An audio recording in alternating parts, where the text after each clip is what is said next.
نومبر کی ٹھنڈی خاموش رات تھی۔ دوحہ کی سڑکوں پر ٹھنڈی ہوا چل رہی تھی۔ اسد ایک پاکستانی ٹیکسی ڈرائیور تھا جو اپنے معمول کی طرح رات کی ڈیوٹی ختم کر کے لوٹ رہا تھا۔ اسے قطر میں آئے 5 سال ہو گئے تھے۔ محنت، اکیلا پن اور خواب، یہی اس کی زندگی تھی۔ راستے میں اس نے گاڑی ویران سڑک کی طرف موڑی۔ اس سے پہلے بھی 1-2 دفعہ وہ اپنے ساتھیوں کے ساتھ اس جنگل سے گزر چکا تھا۔ یہ پہلی بار تھا کہ اس کا گزر یہاں سے اکیلا ہونے والا تھا۔ وہ اپنے دھیان میں مگن گاڑی چلاتے ہوئے گزر رہا تھا کہ اچانک وہاں سے سرسراہٹ کی آواز آنے لگی۔ وہ بالکل ہوشیار ہو کر دیکھنے لگا۔ ہلکی ہلکی سی آواز آنے لگی۔ وہ گاڑی سے اترا اور آوازوں کا پیچھا کرنے لگا۔ آوازیں اسے کچھ فاصلے پر محسوس ہوئیں۔ کوئی ہے، مجھے بچا لو۔ غور کرنے پر پتہ چلا کسی لڑکی کی آواز ہے جو زار قطار رو رہی ہے اور مدد کے لیے کسی کو پکار رہی تھی۔ اسد جلدی سے آواز کی جانب دوڑا۔ وہ لڑکی اب باقاعدہ ہچکیوں سے رونے لگی۔ جوں اسد آگے بڑھ رہا تھا، آواز کے بالکل قریب جا رہا تھا۔ وہ کوئی خاردار جھاڑیاں تھیں جہاں سے لڑکی کی آواز سنائی دے رہی تھی۔ تبھی اسے وہاں کچھ آدمیوں کے ہنسنے کی آواز سنائی دی۔ وہ پریشانی سے آگے بڑھ رہا تھا مگر جھاڑیاں خاردار ہونے کی وجہ سے اسے شدید مشکل پیش آنے لگی۔ وہ سوچنے لگا کہ نہ جانے اس قدر خاردار جھاڑیوں میں یہ آوازیں کیسے آ رہی ہیں۔ وہ مزید آگے ہوا تو اگلا منظر اس کے ہوش اڑانے کے لیے کافی تھا۔ وہ سوچ بھی نہ سکتا تھا کہ زندگی میں اسے یہ منظر بھی دیکھنے کو ملے گا۔ پریشانی سے صورتحال دیکھنے لگا، جلدی سے آگے بڑھا۔ وہاں 3 آدمی ایک لڑکی کے ساتھ زبردستی کرنے کی کوشش کر رہے تھے۔ اس کا لباس آدھا پھٹ چکا تھا۔ اس کی یہ حالت دیکھ کر افسوس کے مارے اس کا سر شرم سے جھک گیا۔ کچھ لمحات تب وہ بیچارہ سر اٹھانے کے قابل بھی نہ رہا، لیکن اگر وہ وہاں شرم محسوس کرتا تو اپنی غیرت کو کیسے دبا سکتا تھا۔ وہ جلدی سے آگے بڑھا اور انہیں انتہائی غصے سے پیچھے کی طرف دھکیلا۔ اس لڑکی کے بچاؤ کے لیے خود کے پاس موجود اپنی شال اتار کر اسے لپیٹی۔ وہ لڑکی اپنے بچاؤ کے لیے اس مسیحا کو دیکھ کر بے انتہا حیران اور خوش ہوئی۔ ان لڑکوں کو اسد کو دیکھ کر بڑا طیش آیا۔ انہوں نے اس پر حملہ کیا مگر اسد پاکستان میں فوجی ٹریننگ حاصل کر چکا تھا۔ اس قدر ایکسپرٹ تھا کہ اس نے بھی انتہائی غصے اور جرأت سے ان کا مقابلہ کیا اور دیکھتے ہی دیکھتے ان کے درمیان ہاتھا پائی شروع ہو گئی۔ وہ 3 آدمی تھے جبکہ اسد اکیلا، مگر پھر بھی ان تینوں آدمیوں پر بھاری تھا۔ اچانک ان میں سے اپنی جیب میں سے پستول نکالی اور اسد کے سر پر تان دی۔ اس سے پہلے وہ کچھ کرتا، اسد نے ہاتھ مار کر وہ گن دور اچھال کر پھینک دی اور اسے مارنے لگا، مگر اس آدمی کے دوسرے ساتھی نے پستول اٹھا کر اسد پر فائر کر دیا اور اس کی ٹانگ میں 2 گولیاں لگیں۔ اس لڑکی نے گولیوں کی آوازیں سن کر چیخیں بلند کر دیں اور بیچارہ اسد زخمی ہو کر زمین پر ڈھہ گیا۔ وہ آدمی اسد کی حالت دیکھ کر وہاں سے بھاگ نکلے۔ اس کی حالت غیر ہونے لگی۔ وہ لڑکی اسد کو دیکھ کر پریشان ہو گئی مگر اس کی حالت بھی ایسی تھی کہ بس ترس کھانے والی۔ اس نے اسد کو سہارا دینے کی کوشش کی مگر اس سے اٹھا نہ گیا۔ وہ باہر کی جانب بھی نہ جا رہی تھی کیونکہ اسے خوف تھا کہ وہ لوگ اگر باہر ہوئے تو دوبارہ اسے کہیں دبوچ نہ لیں۔ وہ زار و قطار روتے ہوئے اسد سے معافیاں مانگنے لگی کہ میری وجہ سے آپ بھی مشکل میں پھنس گئے۔ اسد سے بولا نہ جا رہا تھا مگر وہ پھر بھی اسے حوصلہ دے رہا تھا کہ تم چپ ہو جاؤ، میں ٹھیک ہوں، میرے لیے یہ گولیاں معمولی بات ہیں۔ پھر اسد نے پوچھا کہ وہ وہاں کیسے آئی تو لڑکی نے بتایا کہ اس کا نام انم ہے، وہ لوگ اسے اغوا کر کے لائے ہیں۔ وہ زار و قطار روتے ہوئے اسے بتا رہی تھی مگر اسد نے اسے حوصلہ دیا کہ وہ خدا کا شکر ادا کرے کہ اس کی عزت بچ گئی۔ اب اسد سے بالکل بولا نہیں جا رہا تھا کیونکہ گولیاں ایک ہی جگہ لگی تھی اور ایک جگہ لگنے کی وجہ سے اس سے اٹھا نہ جا رہا تھا۔ زخم گہرا ہونے کی وجہ سے درد کی شدت سے وہ کچھ دیر بعد بے ہوش ہو گیا۔ وہ لڑکی کافی دیر تو اس طرح اسے دیکھتی رہی مگر پھر عقل آتے ہی کچھ دیر گزرنے کے بعد باہر نکلی اور اونچی آواز میں پکارنے لگی کہ کوئی ہے۔ خاردار جھاڑیاں شروع تھیں، جھاڑیوں سے گزر کر وہ آگے کی طرف چل دی اور دوبارہ اونچی آواز میں بولنے لگی۔ تبھی اسے ایک لڑکی اپنی طرف آتی دکھائی دی۔ لڑکی کی آنکھیں مکمل نیلے رنگ کی تھیں۔ اور اس کا حلیہ عجیب طرز کا تھا، مگر پھر بھی وہ انتہائی خوبصورت تھی۔ انم نے دل میں سوچا کہ شاید یہاں کے لوگوں کا حلیہ ایسا ہی ہوتا ہوگا۔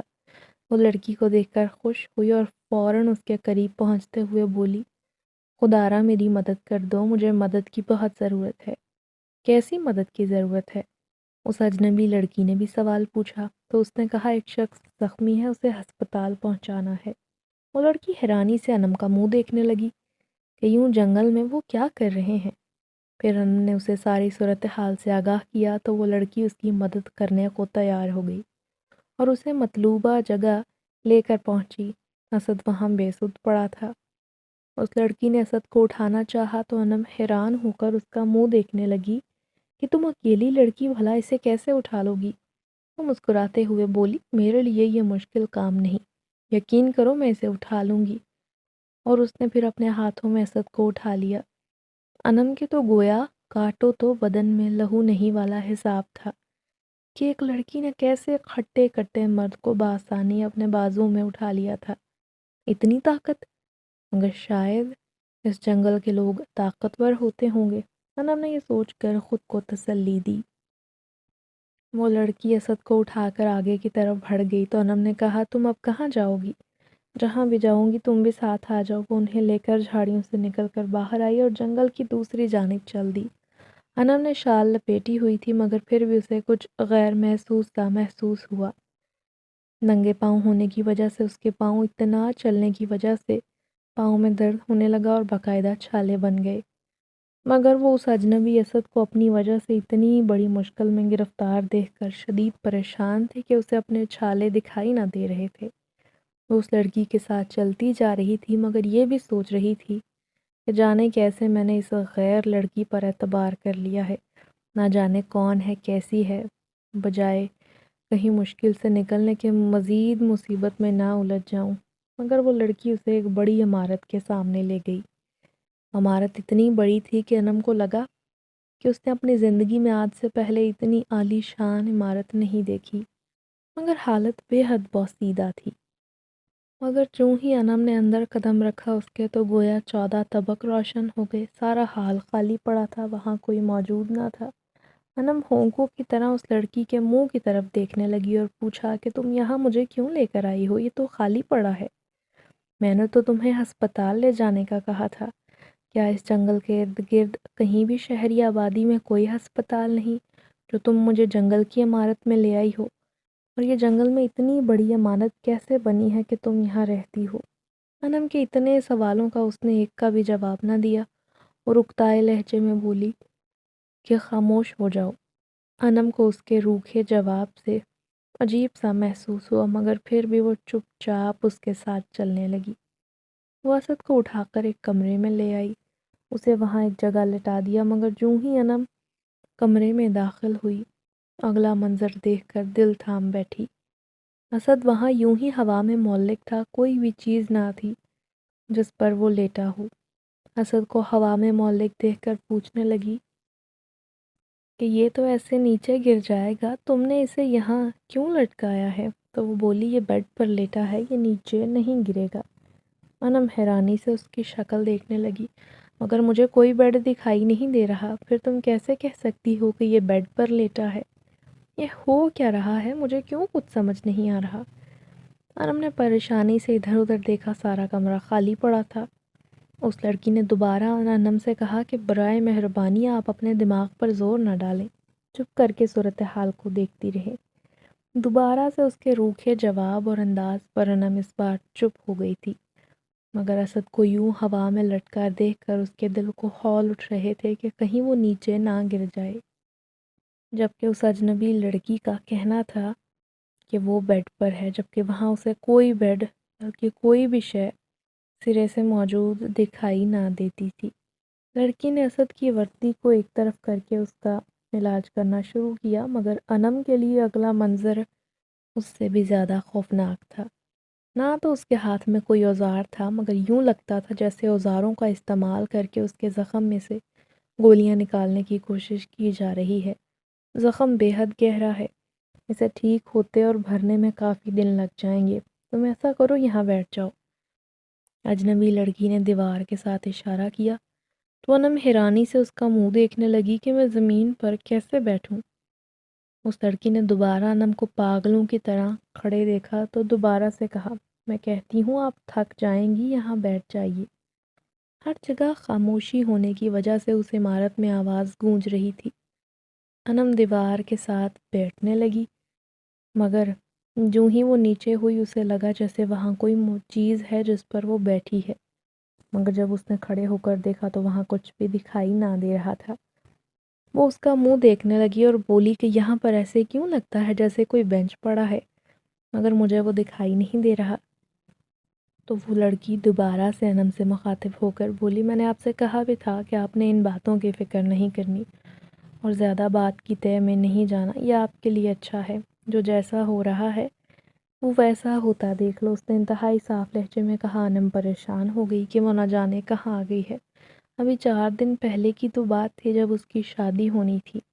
اس کے گھر میں شادی کی تیاریاں چل رہی تھیں اور وہ گھر والوں سے ضد لگائے بیٹھی تھی کہ وہ آخری دن کالج میں اپنے دوستوں سے ملنے جائے گی۔ اس کی ماں نے نہ چاہتے ہوئے اسے اجازت تو دے دی، مگر اس کی ماں کا کہنا تھا کہ شادی سے چند دن پہلے باہر نکلنا اچھا نہیں ہوتا۔ مگر وہ ان سب باتوں کو نہ مانتی تھی۔ وہ اکیلی ہی کالج چلی گئی۔ اس کی جس لڑکے سے شادی ہونے والی تھی، اس لڑکے کی کزن اس سے محبت کرتی تھی اور وہ اس کی شادی کسی صورت نہ ہونے دیتی۔ وہ کالج سے واپس آ رہی تھی تو اس کی کزن نے اسے راستے سے ہٹانے کے لیے اغوا کروا دیا۔ جن آدمیوں نے اسے اغوا کیا وہ اسے بے ہوش کر کے اپنے ساتھ لے آئے۔ جب اسے ہوش آئی تو وہ جنگل میں جھاڑیوں کے درمیان پڑی تھی۔ اس نے بے تحاشا اٹھنے کی کوشش کی مگر نہ اٹھ پائی۔ تھوڑی دیر گزری تھی کہ وہ لوگ وہاں آ گئے اور آگے کا منظر سوچ کر اس کی روح کانپ اٹھی۔ وہ انتہائی اذیت سے اپنی آنکھوں پر ہاتھ رکھ کر اس منظر کو بھولنے کی کوشش کرنے لگی۔ جب اس نے آنکھیں کھولی تو اسد آنکھیں موندے لیٹا ہوا تھا۔ اس میں کوئی شک نہیں تھا کہ وہ خوبرو لڑکا تھا جس کے چہرے پر دلکشی اس قدر تھی کہ ایک بار دیکھ کر بار بار دیکھنے کی تمنا ہوتی۔ لڑکی اچانک سے کہیں سے نمودار ہوئی تو انم اپنی جگہ سے اچھل پڑی اور بولی، تم یہاں دروازے سے تو نہیں آئی تو پھر کہاں سے آئی ہو؟ اس لڑکی نے ایک گڑتی ہوئی نگاہ انم پر ڈالی اور کہا، مجھے ایک بات بار بار کیوں دہرانی پڑتی ہے؟ میں نے کہا بھی ہے تم باتوں کی کھال نہ جاؤ، باتوں کی کھال مت اتارو، جو ہو رہا ہے اسے ہونے دو، بار بار اتنے سوال کر کے مجھے پریشان مت کرو۔ انم کو پھر سے اپنی غلطی کا احساس ہوا کہ واقعی وہ بے حد سوال کر رہی ہے۔ انم نے دوبارہ پوچھا کہ یہاں سب کچھ بڑا عجیب ہے، میں کیسے نہ سوال کروں؟ میرے لیے یہ معاملات انوکھے ہیں، اسی لیے میں حیران ہوں۔ کچھ بھی عجیب نہیں، تم بس چپ چاپ یہاں بیٹھی رہو۔ اچانک وہاں بہت سے لوگوں کے بولنے کی آوازیں آنے لگیں۔ انم نے ادھر ادھر دیکھا مگر کوئی دکھائی نہ دیا۔ وہ لڑکی کسی سے باتیں کرنے لگی۔ انم سینے پر ہاتھ رکھے اس کا رد عمل دیکھ رہی تھی کہ نہ جانے کون سی اندیکھی مخلوق سے باتیں کر رہی ہے۔ آوازیں بھی عجیب و غریب سی تھی اور وہ یوں کسی سے مخاطب تھی جیسے کوئی اس کے سامنے کھڑا ہے۔ خیر، انم کی اس بار اسے مخاطب کرنے اور بلانے کی ہمت نہ ہو رہی تھی۔ کافی دیر گزرنے کے بعد وہ لڑکی انم سے مخاطب ہو کر بولی، کیا تمہیں بھوک لگ رہی ہے؟ انم جو کل دوپہر سے بھوکی تھی سوچ میں پڑ گئی کہ اسے تو واقعی بھوک لگی ہے، مگر اس نے لڑکی کو کوئی جواب نہ دیا۔ جب وہ چپ رہی، لڑکی نے دوبارہ پوچھا، کیا تم کھانا چاہو گی؟ تو انم نے کہا، ہاں کچھ بھی مل جائے کھا لوں گی۔ اس لڑکی نے اچانک ایک پلیٹ اس کے سامنے کر دی اور وہ حیران رہ گئی۔ اچانک سے گرما گرم چاولوں کی پلیٹ کیسے اس کے سامنے حاضر ہو گئی؟ اب انم کو اس سے خوف محسوس ہونے لگا تھا۔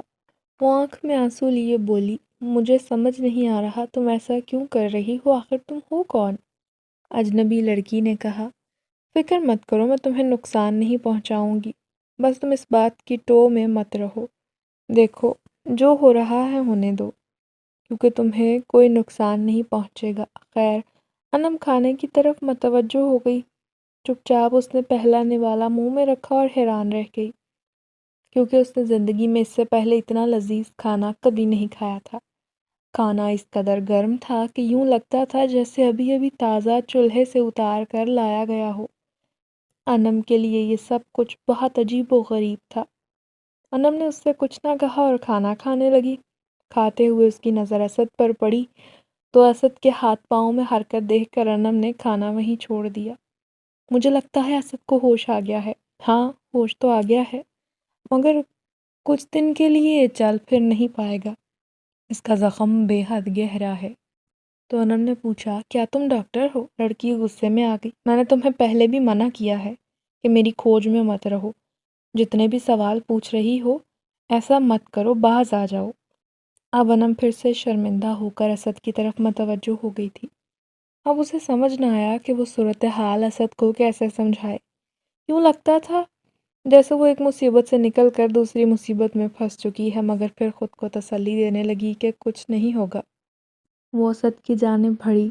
اب اسد آہستہ آہستہ آنکھیں کھولنے لگا تھا۔ انم کو نہ جانے اس کی ہمدردی میں بے تحاشا خوشی محسوس ہوئی۔ وہ جلدی سے اسے بٹھانے میں مدد دینے لگی اور اسے کہا، تم ٹھیک تو ہو نا؟ وہ بیچارہ بے حد نکاہت میں بولا کہ ہاں میں ٹھیک ہوں۔ اسد نے بغور اسے دیکھتے ہوئے کہا اور اسے مخاطب کر کے پوچھنے لگا کہ تم ٹھیک تو ہو نا؟ انم نے گردن جھکا کر کہا کہ جی میں بھی ٹھیک ہوں۔ اسد نے ارد گرد کا جائزہ لیا اور دیکھنے لگا کہ وہ کہاں ہے۔ تبھی اسے اپنے گرد وہ اجنبی لڑکی دکھائی دی۔ وہ انم کی طرف سوالیہ نظروں سے پوچھنے لگا کہ یہ لڑکی کون ہے؟ انم نے بتایا کہ اسے زخمی حالت میں جب وہ بے ہوش ہو چکا تھا تو یہ لڑکی مجھے جنگل میں ملی تھی، یہی مجھے یہاں تک لے کر آئی ہے۔ اسد نے مشکور نگاہوں سے لڑکی کی طرف دیکھا اور بولا، میں آپ کا شکر گزار ہوں، آپ نے ہماری مدد کی، مگر آپ دونوں مجھے وہاں سے لے کر یہاں آئیں کیسے؟ وہ حیران سا ان کی جانب دیکھنے لگا۔ انم نے بتایا کہ اس لڑکی نے اکیلے ہی آپ کو اٹھایا تھا۔ اسد اس بات پر بھی حیران نہ ہو رہا تھا۔ انم نے بتایا کہ جنگل میں ہی جو ہسپتال تھا وہیں اسے لے کر آئی ہے۔ اسد حیران سا اس کا چہرہ دیکھنے لگا اور اس کی ذہنی حالت پر شک کرنے لگا اور بولا، اس جنگل میں تو دور دور تک کسی ایک کمرے کا نام و نشان تک نہیں، تم ہسپتال کی بات کرتی ہو؟ تمہیں یقیناً غلط فہمی ہوئی ہے، جنگل سے باہر کوئی ہسپتال ہوگا۔ مگر انم اپنی بات پر زور دیتے ہوئے بولی کہ نہیں، ہم جنگل میں موجود اس ہسپتال کی عمارت میں ہی موجود ہیں، اور وہ اسی جنگل میں ہے۔ وہ لڑکی جنگل سے باہر نہیں گئی تھی، چاہو تو اس سے پوچھ لو۔ اس نے لڑکی کی طرف اشارہ کیا تو اسد لڑکی کی طرف متوجہ ہو کر پوچھنے لگا، جو بالکل خاموشی سے دور کھڑی دونوں کی گفتگو بغور سن رہی تھی۔ اسد بولا، مجھے یہاں اتنے سال ہو چکے ہیں اس جنگل سے گزرتے ہوئے، ڈرائیوری کرتے ہوئے، مگر آج تک مجھے یہ بات معلوم نہ ہو سکی کہ یہاں کوئی ہسپتال بھی ہے، حالانکہ میں تو جنگل کے چپے چپے سے واقف ہوں۔ آپ پھر کس ہسپتال کی بات کر رہی ہیں، اور یہ آپ مجھے کہاں لے کر آئی ہیں؟ اسد نے بھی سوالوں کی بوچھاڑ کر دی تو وہ اجنبی لڑکی گردن جھکا کر بولی، اگر آپ کو پہلے نہیں معلوم تھا یہاں پر اس جگہ پر جو ہے تو اب ہو گیا نا کہ یہاں ہسپتال ہے، تو برائے مہربانی بات کو ختم کر دیں، جو ہی تندرست ہوں اپنے گھر کو نکلیں۔ مگر اسد اپنی بات پر ابھی بھی قائم تھا۔ آخر تم بتاتی کیوں نہیں تم کون ہو اور ہمیں کہاں لے کر آئی ہو؟ انم نے بھی اسد کی ہاں میں ہاں ملائی اور کہنے لگی، میں بھی جب سے یہاں آئی ہوں یہی سوال کر رہی ہوں کہ یہ کون ہے؟ اس کی حرکتیں بھی بے حد عجیب و غریب ہیں۔ اب دیکھیے نا، آپ جس بیڈ پر لیٹے ہیں یہ بیڈ ہمیں دکھائی نہیں دے رہا، مگر آپ اس پر لیٹے ہوئے ہیں۔ اسد نے جو ہی انم کے کہنے پر بیڈ کی جانب دیکھا تو واقعی وہاں کسی چیز کا نام و نشان نہیں تھا۔ یوں لگتا تھا جیسے وہ ہوا میں معلق ہے، مگر جو ہی وہ ہاتھ لگاتا اسے محسوس ہوتا کہ نیچے کوئی بستر موجود ہے۔ اب اسد بھی پریشان ہو گیا اور لڑکی سے پوچھنے لگا کہ وہ کون ہے۔ لڑکی نے کہا، میں کوئی عام انسان نہیں۔ یہ سن کر انم خوف زدہ ہو گئی تھی اور اسد کو دیکھنے لگی اور سوچنے لگی کہ نہ جانے عام انسان نہیں تو پھر کیسی لڑکی ہے۔ اس نے دوبارہ پوچھا کہ اگر عام انسان نہیں تو پھر کون ہو؟ مگر اس سے پہلے وہ کوئی جواب دیتی وہ وہاں سے غائب ہو گئی۔ اسد اور انم کے تو گویا کاٹو تو بدن میں لہو دوڑنے والا حساب ہو گیا۔ انم تو انم، اسد بھی خوف زدہ سا ہو گیا تھا اور ادھر ادھر دیکھنے لگا، مگر انہیں وہ لڑکی کہیں بھی نظر نہ آئی۔ اب انہیں سمجھ نہیں آ رہا تھا کہ وہ کیا کریں۔ انم نے جلدی سے اسد کی طرف متوجہ ہو کر کہا کہ مجھے بالکل سمجھ نہیں آ رہی کہ اب ہمیں کیا کرنا چاہیے، میرے تو گھر والے بھی بہت پریشان ہوتے ہوں گے، اب تک تو چاہے انہوں نے میری شادی کو ختم کر دیا ہو۔ وہ دکھ سے سوچتے ہوئے اسد کو کہنے لگی تو اسد نے اسے تسلی دی اور بولا، میں جو ہی چلنے کے قابل ہوتا ہوں ہم جلد از جلد یہاں سے نکلنے کی کوشش کرتے ہیں، مگر فی الحال تو اس سے ہلا بھی نہ جا رہا تھا۔ انم نے اسے اٹھنے سے منع کر دیا اور کہا، دیکھو جو میرے نصیب میں تھا وہ تو ہو چکا۔ اس نے اسد کو اپنے ساتھ پیش آنے والے سارے واقعات سنائے تو اسد بھی افسردہ ہو گیا، مگر پھر وہ اس لڑکی کے بارے میں سوچنے لگے کہ اچانک وہ کہاں غائب ہو گئی۔ انم نے کہا، مجھے کچھ بھی اچھا نہیں لگ رہا، یوں لگتا ہے جیسے یہاں کچھ گڑبڑ ہے۔ کوئی بھی عام انسان یوں غائب کیسے ہو سکتا ہے؟ مجھے لگتا ہے وہ لڑکی کوئی جادوگر ہے، تبھی تو وہ تمہیں اٹھا کر یہاں لے آئی ہے۔ ہمیں یہاں سے جلد از جلد نکلنا چاہیے۔ اسد نے بھی اس کی ہاں میں ہاں ملائی۔ کہتی تو تم ٹھیک ہو، مگر یہاں کوئی راستہ بھی تو دکھائی نہیں دے رہا جہاں سے ہم نکلیں گے۔ انہوں نے ادھر ادھر غور سے دیکھا مگر کوئی راستہ دکھائی نہ دیا۔ اچانک سے وہ لڑکی دوبارہ نمودار ہوئی۔ اسد نے جلدی سے پوچھا کہ تم آخر کون ہو؟ بتا کیوں نہیں دیتی؟ اور یوں اچانک کیسے غائب ہو کر دوبارہ نمودار ہو سکتی ہو؟ میں آپ کو نہیں بتا سکتی کہ میں کون ہوں، نہ ہی آپ کو یہ بتا سکتی ہوں کہ آپ کہاں پر ہیں، تو آپ اس بات کی تہ میں جانے کی کوشش نہ کریں۔ انم غصے میں آ گئی، آخر تم چاہتی کیا ہو؟ ہمیں کہاں لے کر آئی ہو؟ کیا مسئلہ ہے تمہارا؟ انم نے بہت روکھے انداز میں پوچھا۔ میرے خیال سے یہ باتیں جاننا تم لوگوں کے لیے ضروری نہیں، ضروری یہ ہے کہ تم لوگوں کو بحفاظت تمہارے گھر پہنچا دیا جائے، مگر اس سے پہلے اس فوجی کو ٹھیک ہونا پڑے گا اور میں اس کا مکمل علاج کروں گی۔ اس میں کئی روز لگ سکتے ہیں اور اگر ہو سکے تو مہینے بھی لگ سکتے ہیں۔ ان کی بات سن کر اسد تو بھونچکا رہ گیا۔ نہیں، میں تو کسی صورت یہاں نہیں رہنے والا، میں جا کر خود کسی ڈاکٹر سے اپنا علاج کرواؤں گا، بڑی مہربانی، آپ ہمیں صرف یہاں سے جانے دیں۔ وہ لڑکی مسکراتے ہوئے بولی، تم بغیر علاج کروائے تو یہاں سے جا نہیں پاؤ گے، اور علاج کے لیے تمہیں بتا رہی ہوں کہ دن بھی لگ سکتے ہیں اور مہینے بھی، مگر اس سے پہلے ٹھیک ٹھاک ہوئے بغیر تم یہاں سے کسی صورت نہیں نکل سکتے۔ یہ میرے سرکار کا حکم ہے اور جو حکم عدولی کرے اس کا نتیجہ بہت برا ہوتا ہے۔ دیکھو میرے گھر والوں کو میری ضرورت ہے، تم نے کیوں مجھے یہاں باندھ کر رکھا ہے؟ مجھے کسی کو باندھ کر رکھنے کی کوئی ضرورت نہیں، مگر تمہیں ایسی حالت میں یہاں سے جانے بھی نہیں دے سکتی۔ مگر میں خود اپنا جا کر علاج کروا لوں گا، آپ کو میری فکر کرنے کی ضرورت نہیں۔ وہ لڑکی اپنی بات پر بضد تھی۔ بنا علاج کے تو تم نہیں جا سکتے۔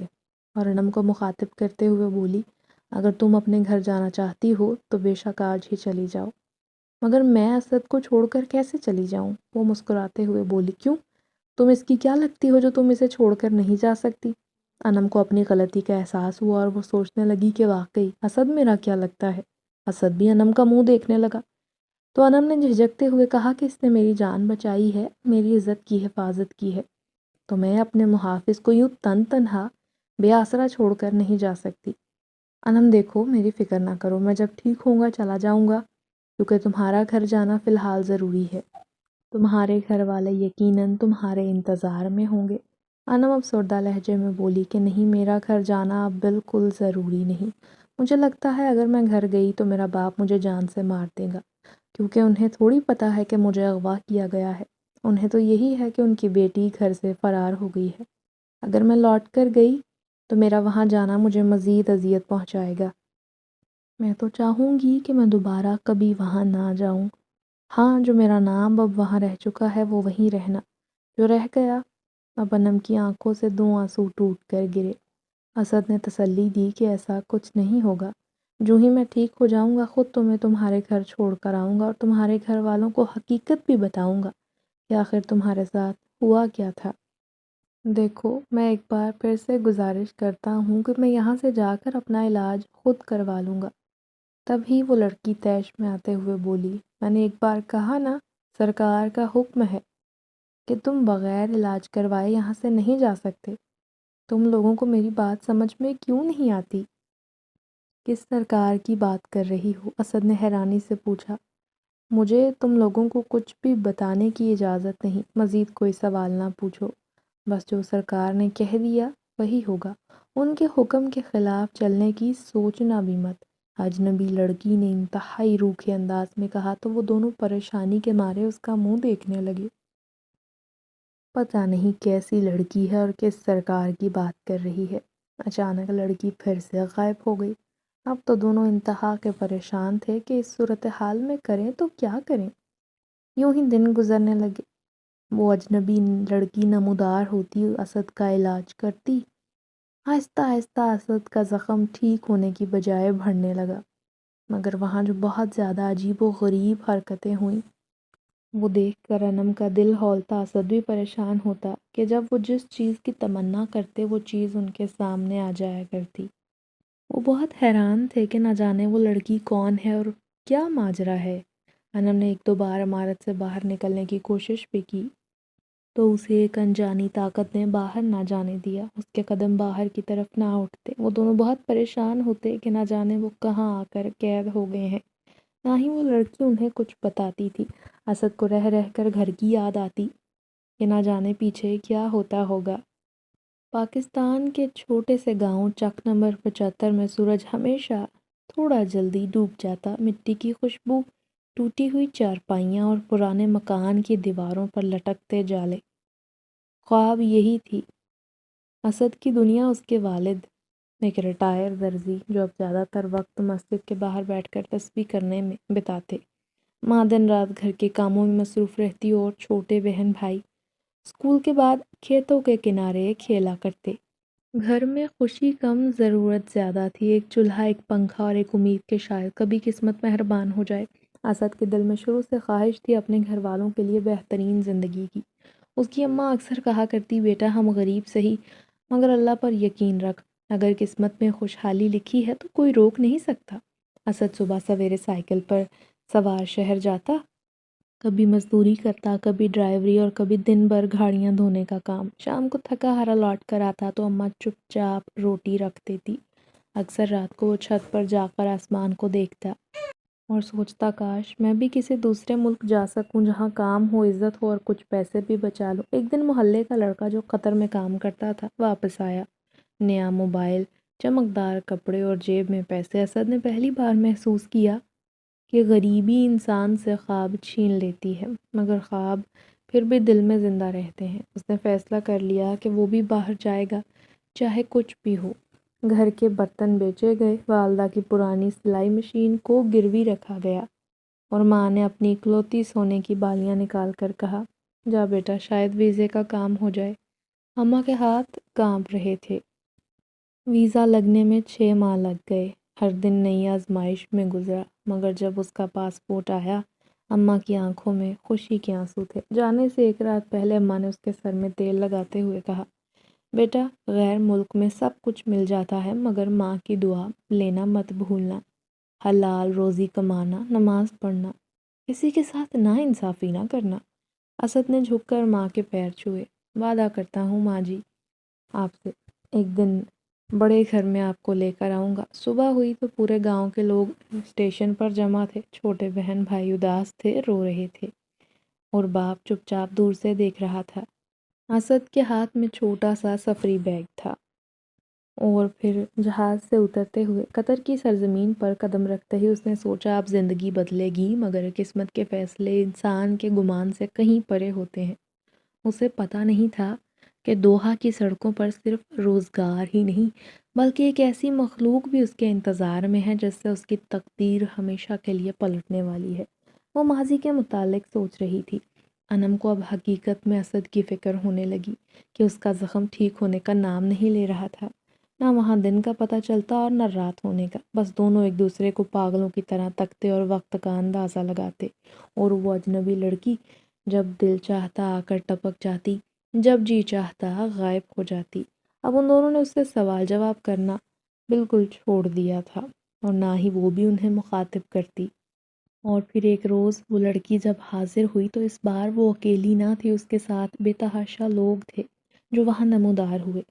وہ دونوں اتنے سارے لوگ دیکھ کر خوفزدہ ہو گئے کیونکہ ان کی شکلیں عجیب و غریب تھی۔ یہ ہیں ہمارے سرکار۔ وہ لڑکی جو اس دن سے اسد کا علاج کر رہی تھی اسد سے مخاطب ہو کر بولی۔ اسد نے دیکھا تو انتہائی عجیب شکل والا آدمی جو بے حد خوفناک تھا۔ ان سب میں صرف وہ لڑکی ہی خوبصورت تھی۔ مجھے امید ہے لڑکے اب تم بالکل ٹھیک ہو چکے ہو، ہم تمہیں یہاں سے اب جانے کی اجازت دیتے ہیں۔ آدمی کی آواز بے ڈھنگی اور خوفناک تھی۔ اسد نے اشارے سے اسے تسلی دی اور آدمی کی طرف متوجہ ہو کر پوچھا، آپ کون ہیں؟ آپ لوگ کس دنیا کے ہیں؟ وہ آدمی مسکرا کر بولا، اگر ہم نے تمہیں بتایا کہ ہم کون ہیں تو تم پریشان ہو جاؤ گے، اسی لیے تم یہ جانے بغیر کہ ہم کون ہیں یہاں سے چلے جاؤ۔ نہیں، ایسے کیسے؟ آپ مجھے بتائیں تو صحیح آپ کون ہیں اور ہمیں یہاں قید کیوں کر کے رکھا ہے؟ انم نے کہا، جی بالکل، میں بھی یہ بات شدت سے جاننا چاہتی ہوں۔ ٹھیک ہے، سنو پھر، اگر تم لوگ سننا ہی چاہتے ہو تو۔ یہ کوئی عام دنیا نہیں بلکہ تم لوگ جنات کی دنیا میں ہو، اور یہ کوئی جنگل نہیں، یہ ہماری دنیا کا ایک حصہ ہے۔ ان کی بات سن کر انم کا دل تو اچھل کر حلق میں آ گیا۔ تبھی وہ لڑکی بولی، میں ایک جنزادی ہوں اور جنات کی نرس ہوں، اسی لیے تمہارا علاج کر رہی تھی۔ اس لڑکی نے انم کی طرف دیکھتے ہوئے کہا۔ تو انم بھی حیران ہو گئی۔ اب تمہارا زخم بھر چکا ہے تو میں تمہیں تمہاری دنیا میں لوٹنے کی اجازت دیتا ہوں، سردار نے کہا۔ جو ہی اس لڑکی نے مدد کے لیے پکارا تو میرا وہاں سے گزر ہو رہا تھا، میں نے جلدی سے اپنی نرس کو وہاں بھیجا تاکہ وہ تم لوگوں کی مدد کر سکے، اور میں نے ہی اسے منع کیا تھا کہ جب تک تمہارا زخم ٹھیک نہ ہو جائے، بھر نہ جائے، تمہیں واپس نہ جانے دیا جائے، مگر اب تمہیں اجازت ہے، تم جا سکتے ہو۔ اسد کو اب تو ڈر نہیں لگ رہا تھا، اس نے ان کا شکریہ ادا کیا اور جانے کی اجازت مانگی۔ وہ اب بالکل ٹھیک چل رہا تھا۔ ان لوگوں نے انہیں اجازت دی اور انہیں کہا کہ اپنی آنکھیں بند کریں۔ انہوں نے آنکھیں بند کی تو اسد اور انم گاڑی کے پاس کھڑے تھے۔ انم کو اب سمجھ نہیں آ رہا تھا کہ وہ کہاں جائے۔ یہ حادثہ حیران کن تھا، ناقابل یقین کہ وہ جنات کی دنیا سے ہو کر آ رہے ہیں۔ بہرحال اسد نے تسلی دی کہ میں تمہیں تمہارے گھر چھوڑنے جاؤں گا اور تمہارے گھر والوں سے بات کروں گا۔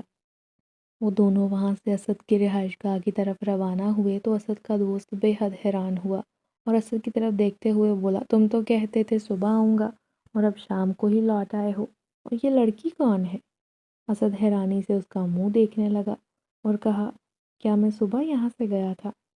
تو اور کیا، تمہیں گئے سال ہو چکے ہیں، ابھی صبح ہی تو تم یہاں سے گئے تھے، اور تم تو کہتے تھے وہیں رکو گے، اور اب بنا بتائے واپس بھی آ گئے ہو، کوئی اطلاع بھی نہیں دی۔ اسد ہک سے رہ گیا۔ دیکھو، وہ انم کی طرف دیکھتے ہوئے بولا، ہمیں وہاں صرف گئے ہوئے ایک دن تو ہوا ہے۔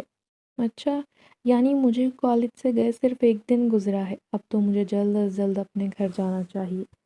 اسد نے بھی اس کی ہاں میں ہاں ملائی اور اپنے دوست کو بتایا کہ یہ لڑکی اغوا ہو گئی تھی، میں نے اس کی مدد کی اور اب اسے جلد سے جلد مجھے اس کے گھر پہنچانا ہوگا۔ انم نے جو ایڈریس اپنے گھر کا بتایا وہ اس علاقے سے زیادہ دور نہ تھا، مگر رات کی وہ خوفناک ساتیں جیسے کسی خواب کا حصہ تھیں۔ اسد نے گاڑی سٹارٹ کی۔ قطر کی خالی سڑکوں پر ٹھنڈی ہوا چل رہی تھی۔ میں تمہیں تمہارے گھر چھوڑنے جا رہا ہوں، اب تو مطمئن ہو جاؤ۔ اس کے بعد پورا راستہ دونوں میں خاموشی قائم رہی۔ پھر جب وہ انم کے محلے میں پہنچے تو وہاں لوگوں کا رش لگا تھا۔ اسد نے گاڑی روکی، دروازہ کھولا اور کہا، اترو، تم گھر پہنچ چکی ہو۔ انہیں وہاں آتے ہوئے تقریباً 1 گھنٹہ لگ گیا تھا۔ انم جاتے ہوئے گھر میں ڈر رہی تھی، مگر جو ہی گھر میں داخل ہوئی، انم کی ماں دوڑتی ہوئی آئی اور بیٹی کو دیکھتے ہی رونے لگی، میری بچی تو کہاں چلی گئی تھی؟ ہم تو سمجھ بیٹھے تھے کہ تم… اسد فوراً آیا، آنٹی یہ بالکل خیریت سے ہے۔ ارے بیٹی، لڑکے والے شادی توڑ گئے ہیں۔ انم کے سر پر تو گویا آسمان گرا۔ وہ سوچ بھی نہ سکتی تھی کہ ریان ایسا کر سکتا ہے۔ اس کے باپ کی گرجدار آواز اس کے کانوں میں پڑی، کہاں سے آ رہی ہو تم؟ انم کو سمجھ نہ آئی کہ کیا بولوں۔ انم جہاں سے آئی ہو وہیں لوٹ جاؤ، ہمیں تمہاری کوئی ضرورت نہیں رہی۔ تمہاری پرسوں شادی تھی اور تم آوارہ ہوئی پھرتی ہو۔ مگر انم گھر والوں کی بات پر خاموش رہی تھی۔ کیا بتاتی وہ کہ وہ کہاں تھی؟